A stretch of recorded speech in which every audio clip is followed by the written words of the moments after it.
Pernah tak anda dengar seorang isteri tidak boleh ambil pampasan pelindungan, malah haram apabila suami meninggal dunia?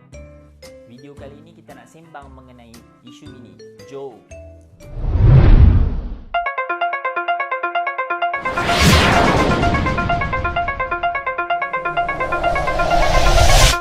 Assalamualaikum, hai, saya RMA, abah-abah semua.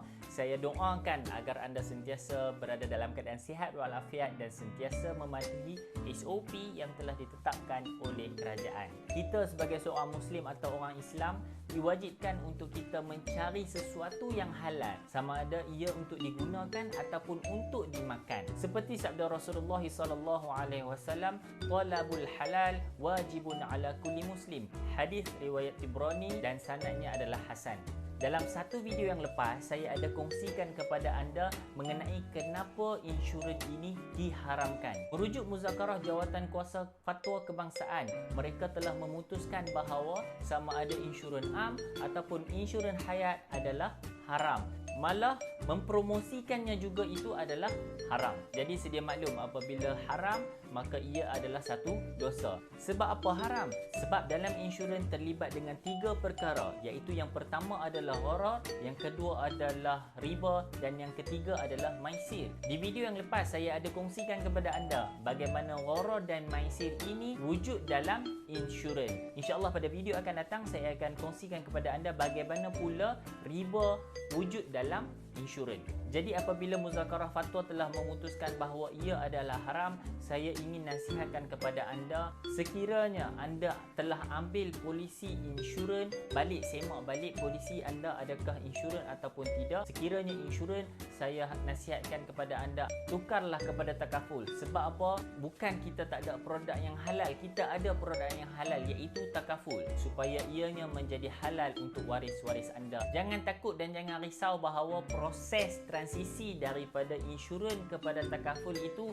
dimaafkan. Atas sebab kita tak tahu. Memang kita ambil sebelum ni, kita tak tahu sama ada insurans ke takaful ke, jadi kita ambil. Tapi bila semak-semak balik, rupanya takaful. Proses transisi kita nak pergi kepada takaful ini dimaafkan. Ianya dikaitkan dengan kaedah fiqhiyah, iaitu masyaqqah tajlibu taisir. Sebab ada masyaqqah, iaitu masyaqqah yang kita hadapi itu adalah kita jahil. Waktu tu kita tak tahu sama ada ianya Islamik ataupun tak Islamik.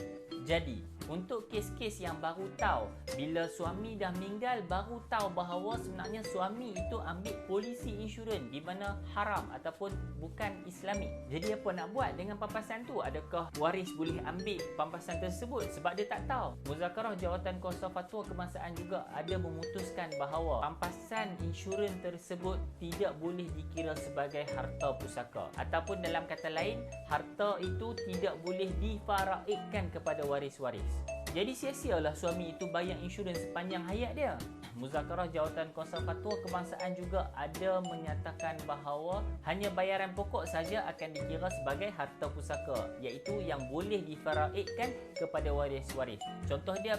Jadi dia kena tengok balik polisi ni bayar berapa lama, berapa dia bayar sebulan, darab dengan bulan, darab dengan tahun, berapa tempoh yang dia bayar. Jadi jumlah itu sahajalah yang boleh diambil daripada keseluruhan pampasan tersebut. Jadi baki nak buat apa?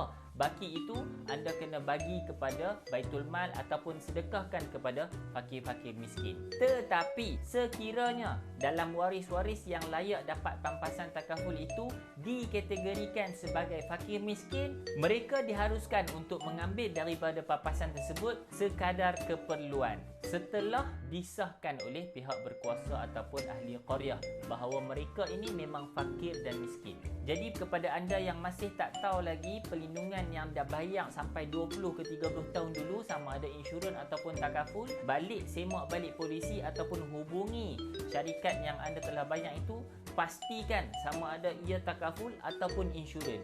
Jadi kalau kata ianya insurans, cepat-cepatlah berubah kepada takaful supaya ianya betul-betul memberi manfaat kepada waris apabila anda telah tak ada. Jadi barulah mencapai matlamat anda ambil perlindungan. Kalau kata ambil perlindungan insurans, waris anda tidak dapat manfaatkan pampasan yang anda tinggalkan kepada mereka kerana ia adalah haram. Anda juga boleh rujuk fatwa yang telah dikongsikan baru-baru ini oleh Ustaz Zaharuddin daripada Fatwa Negeri Selangor yang juga menyatakan perkara yang sama seperti Muzakarah Jawatankuasa Fatwa Kebangsaan. Okey, itu saja untuk video kali ini. Terima kasih kerana sudi menonton. Jangan lupa like dan subscribe channel RM Azman dan kongsikan kepada rakan-rakan anda sekiranya video ini bermanfaat untuk anda. Kita jumpa lagi di video-video akan datang. Assalamualaikum. Bye-bye.